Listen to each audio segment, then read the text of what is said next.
नवीन घडामोडी पाहण्यासाठी आपल्या बारामती झटका या यूट्यूब चॅनलला सबस्क्राईब करा व बेल आयकॉन दाबा, म्हणजे ताज्या घडामोडी आपणापर्यंत पोहोचतील। भारतीय संस्कृतीतील 3.5 मुहूर्तांपैकी एक असलेल्या गुढीपाडव्याचे औचित्य साधून अकलूज पोलीस ठाण्यातील पोलीस निरीक्षक कार्यालयाच्या इमारतीचे नूतनीकरण करण्यात आलेल्या भव्य प्रशासकीय इमारतीचा लोकार्पण सोहळा आज अत्यंत उत्साहात पार पडला।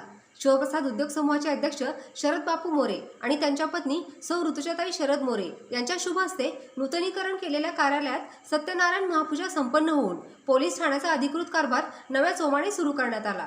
पोलीस ठाण्याच्या इमारतीचे नूतनीकरण करून ती अधिक सुसज्ज आणि नागरिकांच्या सेवेसाठी सज्ज करण्यात आली आहे। नवीन वर्षाच्या पहिल्याच दिवशी शरद बापू मोरे यांनी सपत्नीक सत्यनारायण भगवानची पूजा करून या वास्तूत सकारात्मक ऊर्जेचा संचार केला। पोलीस दलातील कर्तव्यदक्ष अधिकारी व इतर पोलीस प्रशासनाचे अधिकारी व कर्मचारी यांच्या उपस्थितीत हा विधी पार पडला, जो पोलीस प्रशासन आणि समाज यांच्यामधील समन्वयाचे प्रतीक ठरला।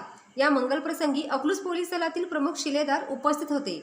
यामध्ये प्रामुख्याने अकलूज पोलीस स्टेशनचे पोलीस निरीक्षक नीरज उबाळे साहेब, सहाय्यक पोलीस निरीक्षक विक्रम साळुंके, सहाय्यक पोलीस निरीक्षक सुधीर ठेंगले, सहाय्यक पोलीस निरीक्षक सागर कुंजीर, महिला पोलीस अधिकारी करिश्मा वनवे, तसेच भारत सूळ, रणजित सूळ, सुशांत पाटील, अजित पवार व अकलूज पोलीस स्टेशनचा संपूर्ण पोलीस स्टाफ आणि स्थानिक प्रतिष्ठित नागरिकांनी या सोहळ्याला उपस्थित राहून नूतनीकरण केलेल्या इमारतीचे कौतुक केले।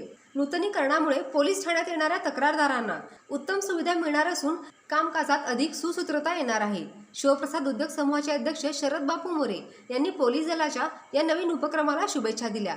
पोलीस निरीक्षक नीरज उबाळे यांनी मान्यवरांचे स्वागत केले आणि नवीन वास्तूत अधिक तत्परतेने लोकसेवा बजावण्याचा संकल्प पोलीस दलाच्या वतीने व्यक्त केला। गुढीपाडव्याच्या दिवशी पोलीस ठाण्याचे हे नवे रूप पाहून अकलूजच्या जनतेने समाधान व्यक्त केले आहे।